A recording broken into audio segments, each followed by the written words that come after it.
So I don't know, my kids, they do the darndest things. I go upstairs last night and there's Tommy up there, right?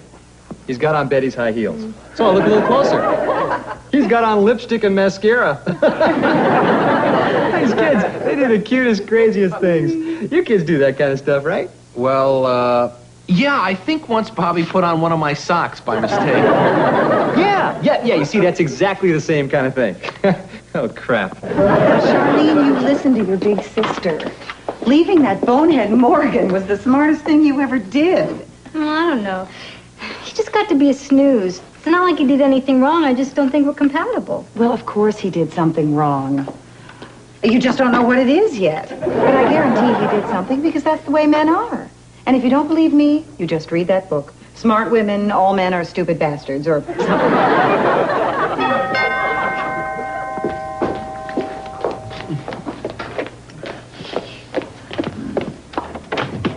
Hi, Sharon. Hey, nice dress. I think I saw that one on the Home Shopping Network. They sold about 400 of them in a minute. It's just as delicately as I possibly can. Larry and I are having a dinner party. Get the hell out of here. Jeez. Sorry. Hi, folks. Sorry I'm late. I had a little trouble getting by Checkpoint Charlie. So, Sharon, aren't you going to introduce me? Ted, Betty, an idiot. Please excuse her. She's stinking drunk. Hi, I'm Chris Peterson, and you're, Higgins, aren't you? Yeah, I recognize you. You guys are on my route. And hey, you owe me for 3 weeks. You know, I'm not one to bring up business at a social gathering, but I would hate to see that show up on your credit report, pal. Hello.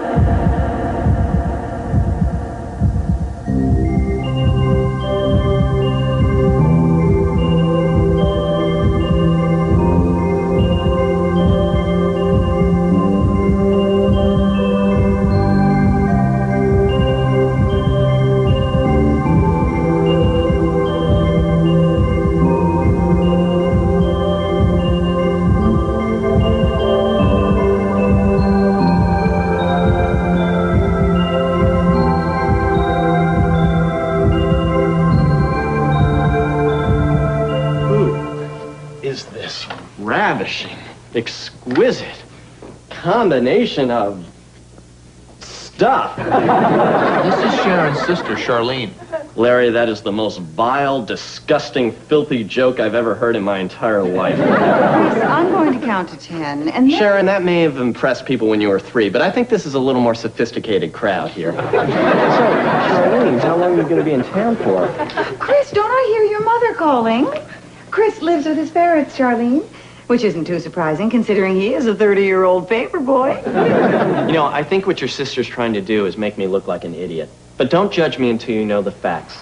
The truth is, I'm head paper boy, and I do not live with my parents. I live in a very cool bachelor pad, which just happens to be over my parents' garage.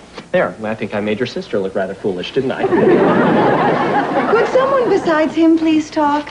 Did anybody hear that new George Winston CD? It's great. So anyway, I had the weirdest dream last night.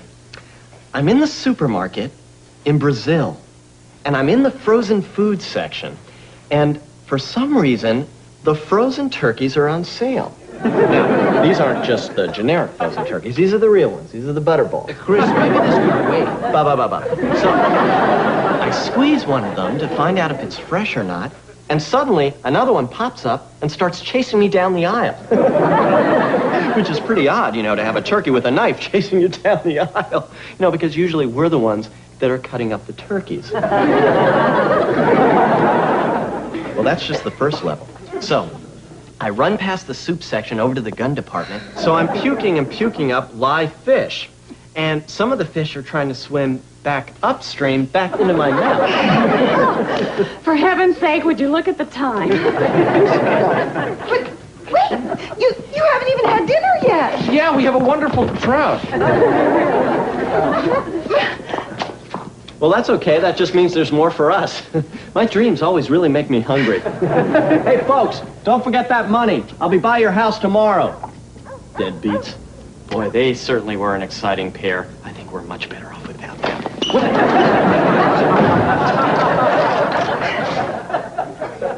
I'm sorry about that, Charlene, honey.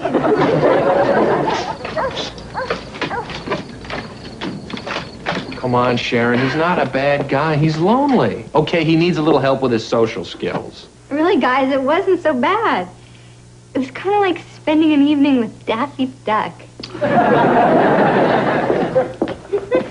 If your stupid friend comes anywhere near my poor unlucky sister again, I will kill him and you, drag your lifeless bodies to a remote wooded area, and then bury you both in shallow graves. Honey, relax. She's probably never going to see him again.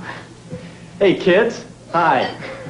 We've got a little announcement to make. Charlene and I have a date tomorrow.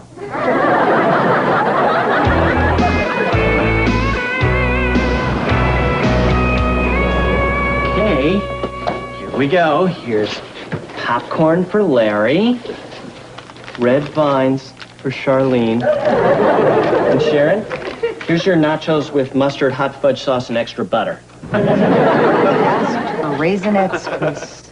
Oh, I'm sorry, you must have slurred your speech. I didn't quite catch that. Larry, isn't Charlene just the most perfect woman you've ever met in your life? I mean, was Sharon just keeping her under wraps until you guys got married? And then when you finally met her, didn't you want to just blow your brains out or something? I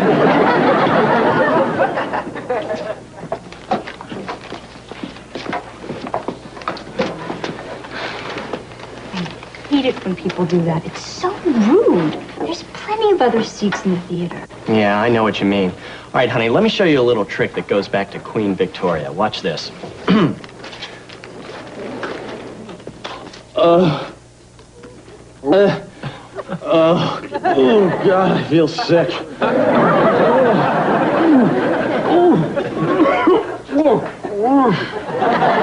Yeah, just a little insurance policy to make sure we don't have any more inconsiderate neighbors. It's charming, isn't he? Well, I do have an unobstructed view now. Charlene, I can't believe you can't see what an idiot this guy is. Please, the newsreel's about to begin. Je l'avais rencontré à Paris, au café de Domago. Comment allez-vous? Très bien, et vous? Hey, sound! Très bien. Sound! Check your speed. It doesn't make any sense. It's a French movie with subtitles. Alors oui, Larry, they're just talking baby talk. That's the name of this movie. Let's all talk baby talk or something. Sir, could you please take your feet down and be quiet? Excuse me, Mr. Adolf Eichmann. I happen to have to sit this way for medical reasons. At home, I use nothing but a contour chair, and there are none provided here, hence my reclining demeanor. You're out of here, wise ass. Hey, what the... They're being out of him. Shouldn't we help him?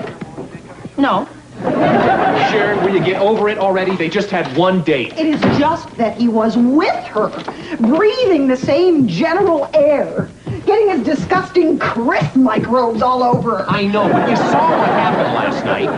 He didn't make a great impression. They'll probably never see each other again.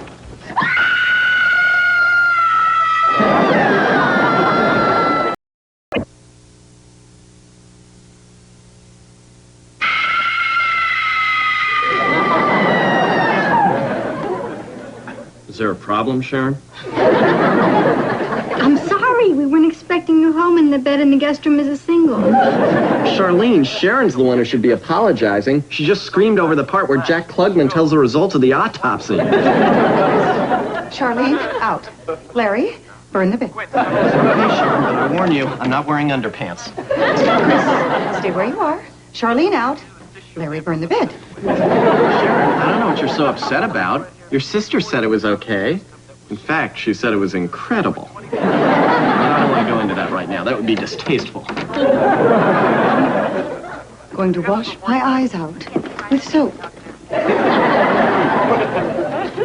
This man didn't die from a bullet wound. Look at this graph. It was poison. Larry? Larry? You're amazing. You've done Would you mind giving us a few moments? We'd like to cuddle.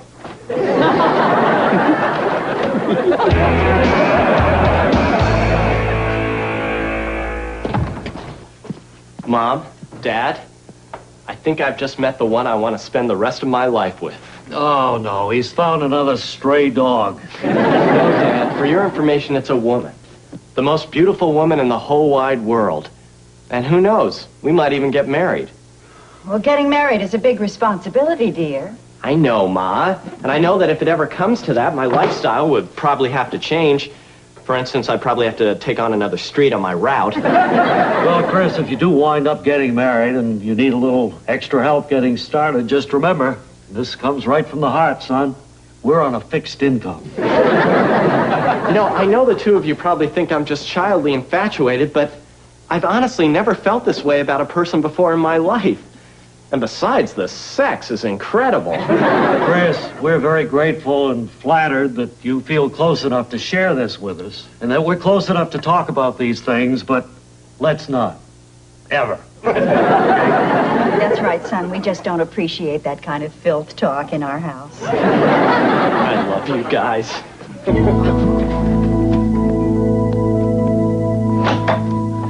Good morning, Larry. Good morning, sis. John, he doesn't even knock anymore. Well, why should I knock? We're practically family. And you know, in my family, when somebody comes in the door, we hug.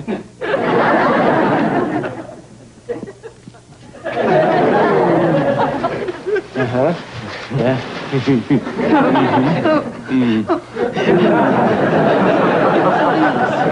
So nice. Kittens, grassy field, flowers. Isn't that better? Now, where's Charlene? I'm supposed to take her to the mall and then. Charlene moved to China, got hit by a truck, and was cremated. I see. So in your own colorful way, you're telling me that Charlene is upstairs right now, making herself pretty for me. That's fine. I'll just make myself at home and wait right here. Oh, boy. We are going to make a great family. By the way, turkey-wise, I'm a dark meat man. And around Christmas time, I'm a 28 waist and about a 40 inseam. And at Yom Kippur, you're all invited over to my place for a big blowout of a fast. You know, I'm starting to understand why there are so many suicides on the holidays. You know, Sharon, I am starting to sense a little sarcasm from you. Now, I want you to know that I am having the relationship of my life with your sister. And that's very moving to me. For instance, the other day we were at the lake and, well, Charlene.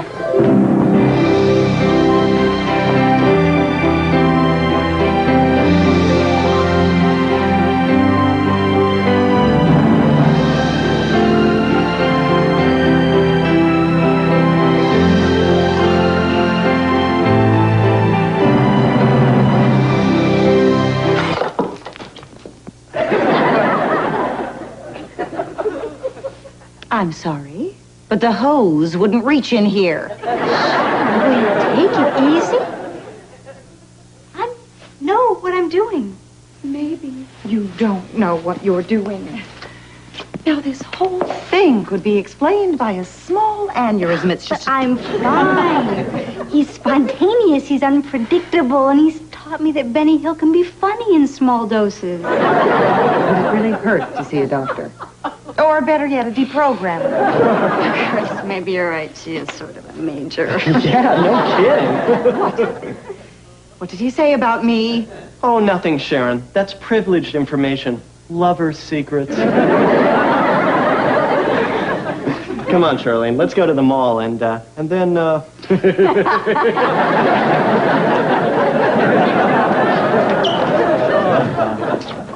We've got to do something about this. No, Sharon. What? Excuse me. Have we just entered a parallel universe where you disagree with me? I just think that Chris and Charlene have the right to date who they want to date. I mean, sure, Chris is a kind of gas-head idiot and gets on people's nerves. But the point is he has rights, and as his best friend, I have to stand up for these rights. So I support this relationship. And I think if you're a decent person, you'll do the same. You know, you're right. What was that? You're right. My sister should be able to choose her own boyfriend. I don't believe it. I really had an effect on you.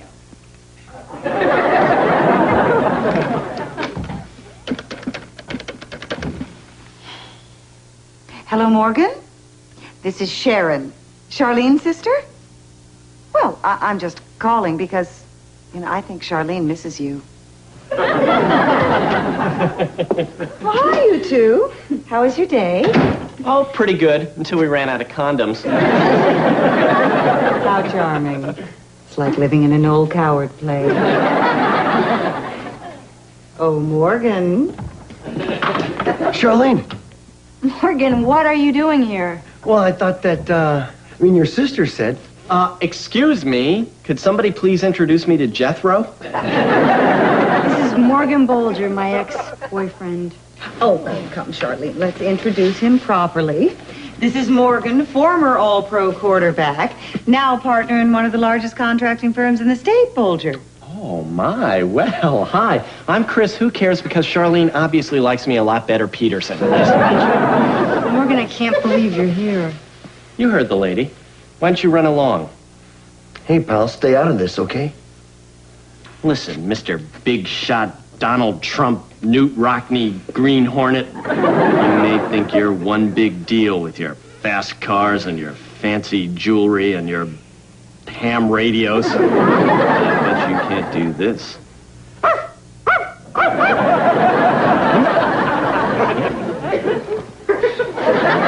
I'm sorry, Charlene. It's my fault that you've had to turn to idiots for companionship. I'm sorry that you had to turn to companions for idiotshipness. See, the old reversal right there. What is it with you? How many necks are you gonna snap in my honor? Morgan, I swear, I'm giving you 3 seconds, and then so help me God, I'm gonna scream like a woman. Morgan, drop him! Okay. Oh! Listen, friend, if I've lost any range in my singing voice whatsoever, you're gonna have to answer to one P.O. church choir. I'm sorry, Charlene. Well, it's just that when your sister called and said that maybe you wanted to get back together again. Morgan, look, I'm sorry if you got the wrong impression and have been cruelly and evilly misled. But our relationship is over. I knew that. No, I was fine with that. I never would have drove all the way over here if she didn't call. That's a 4-hour round trip. I'll tell you something. You're paying gas and tolls.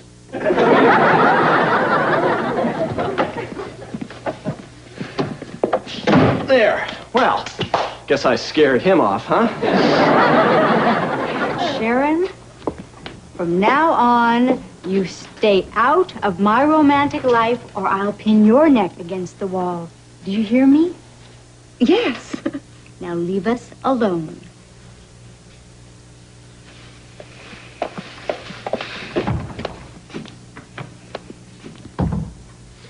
Wow, honey, that was great. Boy, now there's nothing in the way of our relationship. It's just you and me forever. Excuse me? Well, Charlene, do I have to say it with cubic zirconia? Chris, our time together has been terrific, but you didn't think this was a permanent thing, did you? I mean, this is just a mindless fling. I just broke up with my boyfriend a week ago, so this could never be anything but a classic transitional relationship, anybody would know that. All right, now wait a second. Hold all calls, Missy. Are you saying that you just used me like a piece of common household cheese? No, I don't think so. Well, maybe I didn't make myself clear. You use this temple, which I call my body, as a dumping ground for your twisted sexual desires. Oh, yeah. Yeah, I guess I did. Gosh, I'm sorry. No, don't be sorry. That's great. Wow. I was actually used for sex, and I was too stupid to even realize it. Wow.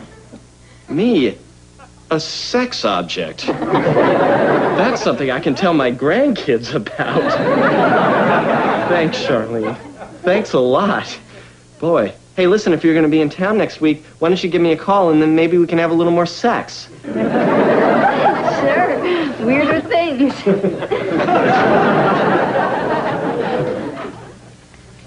Hey, Larry, I think your sister-in-law just used me for sex. Chris, I'm sorry. No, I liked it. And you know something? I think I've learned a valuable lesson here.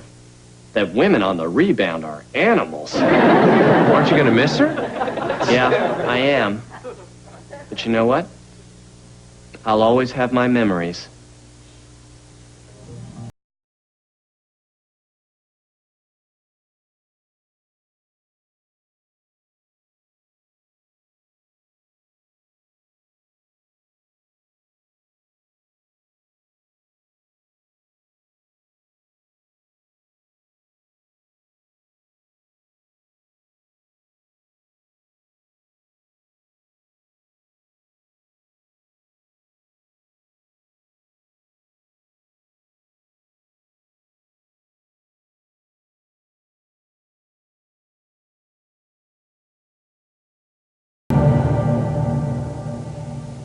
Are you going to get him out of here?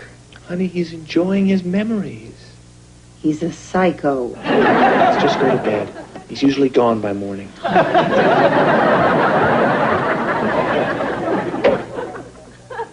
Oh my God, I've gone blind.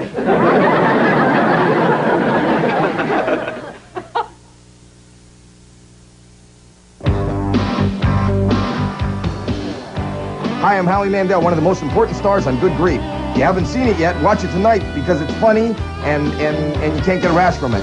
And on The Simpsons this Thursday, there's an all-new episode where Homer grows hair. So tune in and find out where Homer grows hair this Thursday night. Now stay tuned for Married with Children and then Good Grief.